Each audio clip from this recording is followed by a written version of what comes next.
Yo, selamat siang Sobat Tani. Apa kabar semua? Sehat-sehat aja kan? Oh, coba kali ini kita akan coba bahas tentang hormon. Ini banyak sekali Sobat Tani yang perlu untuk menambah pemahaman tentang hormon. Perlu dicatat, hormon itu memang bisa dikatakan sebagai bagian dari JPT. Tetapi JPT itu tidak bisa disebut sebagai hormon. Ini perlu diingat ya Sobat Tani ya. Jadi JPT itu perlu dipilah-pilah. Nah, salah satu memang ada yang namanya hormon. Nah, kenapa saya sangat konsen berbicara hormon ini? Karena Sobat Tani perlu kehati-hatian dalam penggunaan hormon. Ada beberapa jenis hormon yang banyak di dalam tanaman. Nah, tapi saya bahas ada tiga hal penting. Dan ini sangat penting. Kenapa penting? Karena kalau salah penggunaannya bisa jadi masalah buat Sobat Tani. Nah, hormon apa saja itu? Satu namanya gibrelin. Nah, Sobat Tani pasti udah sering dengar bahasa ini ya, gibrelin ya. Yang kedua adalah auksin dan yang ketiga adalah sitokinin. Nah, ini adalah hormon-hormon yang sangat mendukung pertumbuhan tanaman. Nah, hormon sitokinin itu memicu pertumbuhan dari bawah ke atas. Ini dari bawah ke atas pertumbuhan sel ya. Nah, pertumbuhan dari atas bawah ini lebih gampangnya disebut pertunasan, pertumbuhan batang gitu ya. Itu lebih gampangnya, tapi nggak sesederhana itu ya. Tapi itulah lebih dikenalnya. Nah, sedangkan auksin itu dari atas ke bawah. Nah, dia dari atas ke bawah. Nah, ini lebih sering dikenal tentang pengakaran. Itu lebih banyak dibahas pengakaran ya, dia pengakaran. Nah, yang ketiga itu adalah gibrelin. Nah, gibrelin itu membesarkan sel. Nah, membesarkan sel ini istilahkan akarnya dibesarin, batangnya dibesarin, daunnya dilebarin gitu ya. Nah, itu fungsinya. Nah, ketiga ini saling keterkaitan. Nah, kalau sampai pemakaiannya timpang, itu berade urusannya. Nah, saya kasih contoh ya. Misal Sobat Tani menggunakan auksin yang banyak lebih besar daripada sitokinin, yang terjadi adalah akarnya akan banyak, tapi tunasnya nggak bergerak. Tunasnya tetap normal, jadi pendek nanti. Sobat Tani memicu pertumbuhan akar. Nah, akarnya nanti banyak, tapi tunasnya nggak ada. Dan begitu juga sebaliknya. Jika sitokininnya lebih banyak dibandingkan auksin, nah, yang terjadi adalah tunasnya naik tingginya gitu ya, tapi akarnya tak ada. Nah, akarnya nanti jadi akarnya kecil dikit ya, akar soruk kita. Ini resikonya ya gampang tumbang, udah besar nanti lagi tumbang. Nah, itu. Nah, yang ketiga, jika gibrelinnya yang kebanyakan, auksin dan sitokininnya nggak ada, maka ini sel-sel akan dibesarin.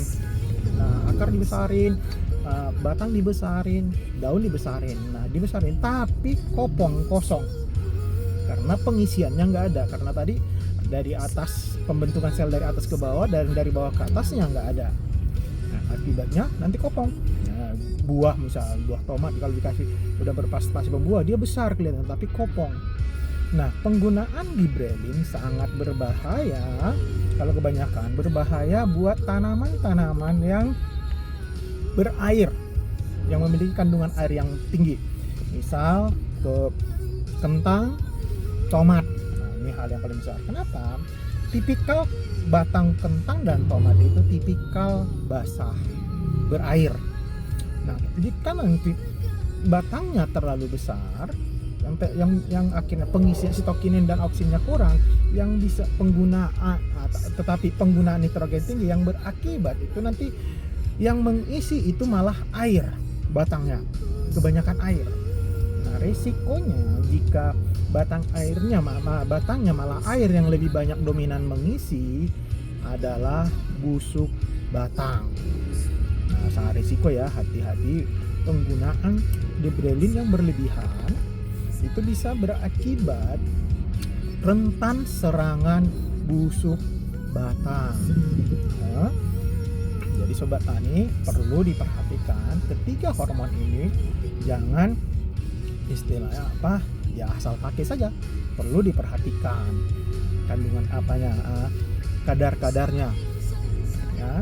Nah, perlu diperhatikan. Nah, yang saya bilang, saya kebetulan kenapa saya jual produk salah satu alat Kelpak, karena Kelpak ini tidak perlu lagi kita meragukan berapa kandungan yang kita butuhkan, karena sudah uji lab bahwa Kelpak itu istilahkan sudah diuji dengan laboratorium bahwa Kelpak kandungannya ada 8 hormon plus 1 asam amino. Jadi kandungannya itu udah seimbang. Jadi sobat tani tidak perlu lagi harus ukur saya mau berapa ini sitokin ini yang saya buat, mau oksinnya berapa, mau gibrelinnya berapa gitu ya. Jadi dengan penggunaan Kelpak, sobat tani tidak perlu lagi khawatir akan keseimbangan hormonnya, keseimbangan pertumbuhannya. Nah, karena itu kenapa saya lebih mendukung penggunaan Kelpak ya daripada hormon yang terpisah atau buat sendiri gitu ya.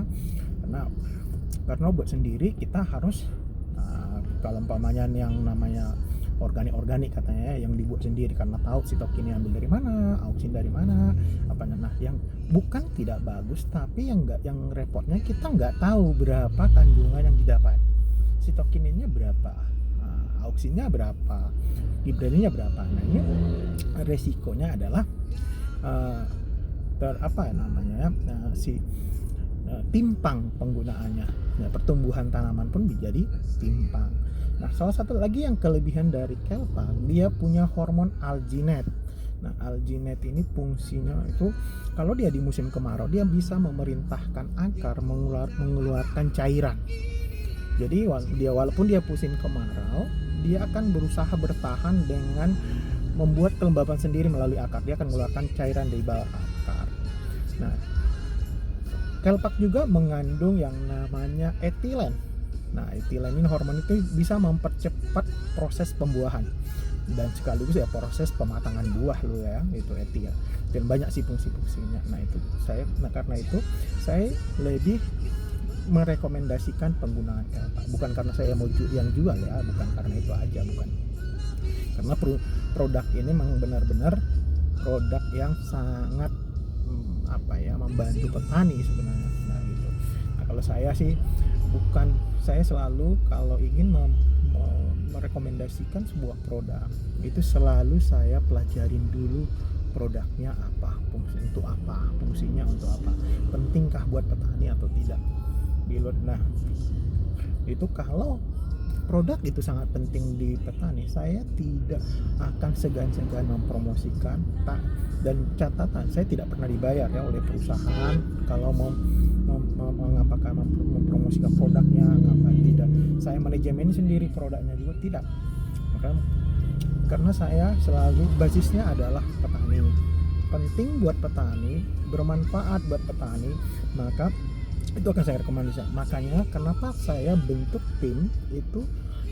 timnya semua ada basisnya edukasi. Semua harus kita beritakan. Nah, ini sangat penting buat saya, buat kita, buat petani, demi kemajuan petani kita juga.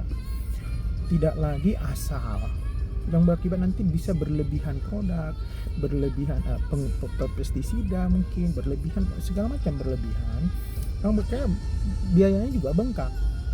Nah, itu yang sangat saya tidak recommended istilahnya. Kenapa kami selalu ke lapangan, terjun ke lapangan, edukasi, selalu berbagi ilmu, berbagi ya. Banyak juga ada teman dulu, ngapain bang turun lagi ke lapangan, kan banyak bisa udah bisa nikmati, bisa jalan segala macam. Tidak, saya melihat pertanian kita ini butuh perbaikan, minimal dalam hal pembudidayaan, penggunaan pestisidanya mudah-mudahan bisa kita bentuk jauh lebih baik. Karena ujung tombak dari bisnis kita ini adalah petani. Kalau petani kita ini gagal terus, biayanya bengkak terus, sedangkan harga jual nggak ada, maka yang akan mengalami dampak terbesar adalah kita, pebisnisnya. Bisa nanti petani gagal bayar, tapi tak bisa lagi, atau petani nggak mau nanam, berhenti. Nah, yang dampaknya kan sangat besar sama kita. Karena itu saya berharap kepada seluruh stakeholder, seluruh yang bergerak di bidang pertanian, para supplier pestisida, para pabrikan juga yang memiliki tim, tolong ya, saya harap, karena saya di kelapangan ini, tolong edukasi para petani kita. Memang berat, susah. Para petani kita ini memang kadang, saya sudah alami sendiri, ketika kita menjelaskan belum tentu mereka terima, tapi setidaknya kita memberi edukasi yang lebih baik. Karena saya sudah beberapa beberapa daerah yang saya jalanin, beberapa lokasi dengan pertanian, khususnya untuk horti, penggunaan pestisida itu sudah tahap memprihatinkan. Bayangkan, minimal yang saya temukan itu ada yang menggunakan pestisida sampai 7 jenis. Bahkan nggak sedikit, sampai 14 jenis pestisida. Ini buat kita, buat saya pribadi, ini risikonya sangat bahaya sekali buat kita. Kalau ini kita pertahankan, dunia pertanian kita ini tidak akan berkembang dengan baik. Padahal nyawa kita di mereka. Karena itu saya himbau, minta bantu teman-teman di dunia yang pabrikan atau yang punya tim lapangan untuk mengedukasi para sobat tani agar mereka penggunaan pestisida, pupuk, hormon itu bisa tepat sasaran, bisa lebih irit, bisa lebih efektif dan efisien. Oke, teman-teman semua dari tim lapangan dan sobat tani, salam sukses. Mari kita bangun dunia pertanian kita untuk lebih baik.